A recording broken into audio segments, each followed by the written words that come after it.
কেটে রাখা ভোলা মাছের মধ্যে লবণ হলুদ দিয়ে ভালোভাবে মাখিয়ে নিতে হবে। এবার দেখুন বেগুন আর আলু কাটা হয়ে গেছে। এবার একে একে ভোলা মাছগুলোকে ভেজে নিচ্ছে। তেলটা বেশ গরম হলেই কিন্তু ভেজে নিতে হবে। ভোলা মাছের ঝাল খেতে আমরা কম বেশি সবাই ভালোবাসি। আর এদিকে দেখো ভোলা মাছগুলো কিন্তু ভাজা হয়ে গেছে। এবার কড়াইতে তেল দিয়ে তার মধ্যে কালো জিরে ফোড়ন দিয়ে আলু লবণ ও হলুদ দিয়ে নাড়াচাড়া দিতে হবে।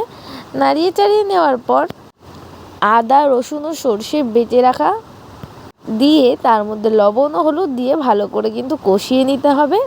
ভালো করে কষানো হয়ে গেলে এর মধ্যে পরিমাণ মতো জল দিতে হবে। জল দেওয়ার পর অল্প লবণ ও হলুদ দিয়ে নাড়িয়ে চাড়িয়ে কিছুক্ষণের জন্য ঢেকে রাখতে হবে। দেখুন কিন্তু ঢাকনাটা খুলে নিচ্ছে ও এর মাঝখানে বেগুনটাও দিয়ে দিতে হবে।